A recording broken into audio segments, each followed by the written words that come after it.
Bom dia, pessoal, tudo bem? Aqui é o professor Michel e nós estaremos iniciando agora mais uma das nossas aulas de matemática. Desta vez, iremos conhecer quais são todas as ferramentas necessárias para que possamos fazer uma boa pesquisa. Acompanhem comigo. Bom, gente, primeiro explicarei a vocês o que seria a população e a amostra dentro do conceito de estatística. População nada mais é do que todos os elementos que fazem parte de uma pesquisa, ou seja, seria o público-alvo dessa pesquisa. E a amostra é um subconjunto retirado dessa população. Seria um grupo menor extraído de dentro da população. Pensem comigo, quando chegam as épocas das eleições, são feitas as pesquisas conhecidas como boca de urna. Porém, essas pesquisas não abrangem toda a população, porque fazer uma pesquisa com tal amplitude, com tal tamanho, seria muito difícil. Então, são coletadas amostras dessa população.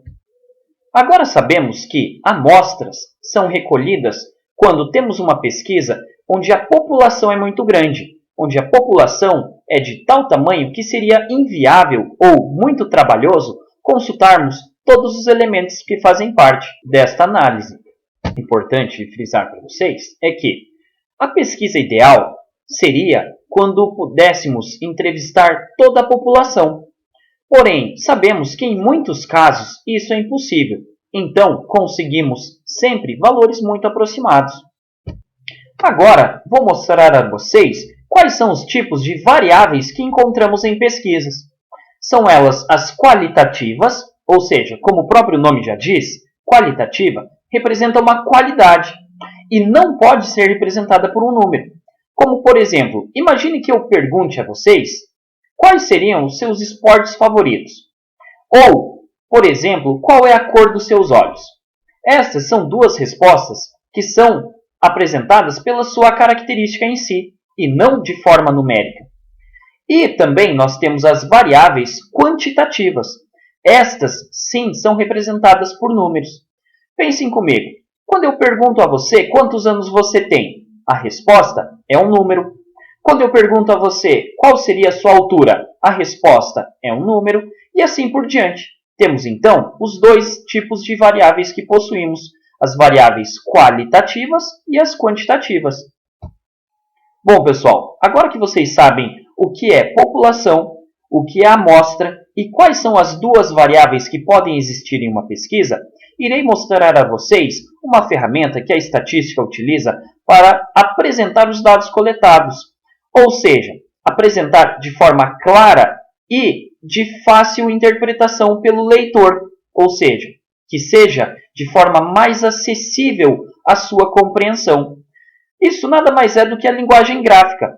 Os gráficos são utilizados para apresentar esses dados de forma visual. Vamos ver agora alguns tipos de gráficos. O primeiro tipo de gráfico que temos é o gráfico de barras verticais. Lembrando, um detalhe muito importante, cada gráfico possui sua empregabilidade diferente, ou seja, cada gráfico representa melhor determinada situação do que outro. O gráfico de barras verticais ele é utilizado para fazermos comparações, geralmente, entre mais de dois elementos, assim como nesse gráfico em azul. Reparem que esse gráfico compara qual seria o grau de escolaridade em 4 níveis. A primeira barra seriam as pessoas que possuem ensino fundamental. A segunda barra, ou seja, a maior barra delas, são as pessoas que possuem o ensino médio completo. A terceira, ensino superior. E a quarta, pós-graduação. Conseguimos extrair todos os dados de forma muito fácil desse gráfico. Sabemos que existe um maior número de pessoas que possuem ensino médio do que, por exemplo, o ensino superior. E assim por diante. Bom, pessoal, apenas um detalhe sobre a aula de hoje. Todas as informações que iremos passar nos gráficos são informações fictícias. Ou seja, o foco principal da nossa aula seria a compreensão dos diversos tipos de gráficos. Bom, pessoal, este é outro tipo de gráfico de barras. Porém, ao invés de apresentá-las na vertical como o anterior, essa, por sua vez, é apresentada na horizontal.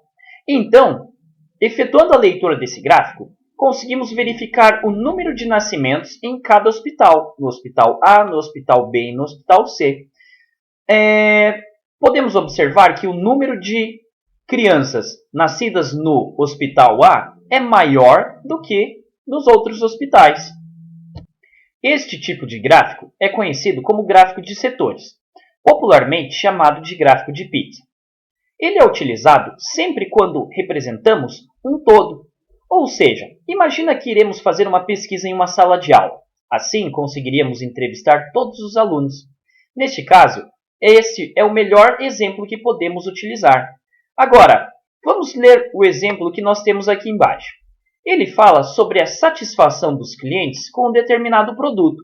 Então, iremos interpretar o gráfico agora.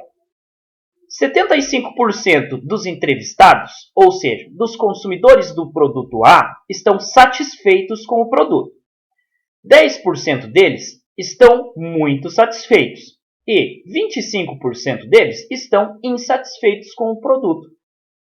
Bom, pessoal, agora temos o gráfico de linhas, sempre utilizado quando fazemos comparações ao longo de um período, ou seja, um período que pode durar alguns dias ou até meses. Esse tipo de gráfico é utilizado quando precisamos acompanhar se existem variações ao longo desse próprio período. Uma análise já apresentada aqui é em períodos eleitorais, onde as emissoras publicam as diversas pesquisas feitas sobre a intenção de votos dos eleitores. É por isso que, nesse caso, o gráfico mais utilizado seria este, pois acompanhamos o início da campanha até o final, até a data das eleições. Outro exemplo também seria quando comparamos o lucro de uma empresa ao longo de alguns meses. Podemos, de forma muito fácil, percebermos quando o lucro da empresa diminui ou quando aumenta. E podemos também extrair quais são esses valores, ou seja, de qual seria essa variação. Bom, e por último, temos os pictogramas. Eles fazem a utilização de imagens características da nossa pesquisa para representar quantidades. Analisem comigo. Nessa imagem, nós temos o número de garrafas que foram coletadas para reciclagem. Ao lado, temos uma legenda onde cada garrafinha representa 20 unidades. Então, conseguimos verificar quantas garrafas foram recolhidas por mês. Bom, pessoal, devo lembrá-los que todas as imagens utilizadas na aula de hoje são apenas ilustrativas e que não necessariamente suas pesquisas foram feitas de forma correta. Também venho lembrá-los que não esqueçam de fazer todos os exercícios da apostila de vocês até a parte onde falam sobre pictogramas. Reparem que na apostila, os exercícios envolvendo gráficos, eles pedem apenas para que vocês interpretem e respondam as questões de acordo com o seu respectivo gráfico. Então, não esqueçam de desenvolver as atividades e assinalar quais vocês ainda têm dúvida, para que possamos resolver na nossa aula. Bom, pessoal, só lembrando a vocês que todas as atividades serão postadas também no Positivo On. E não esqueçam de estar acompanhando e resolvendo todas as trilhas disponibilizadas.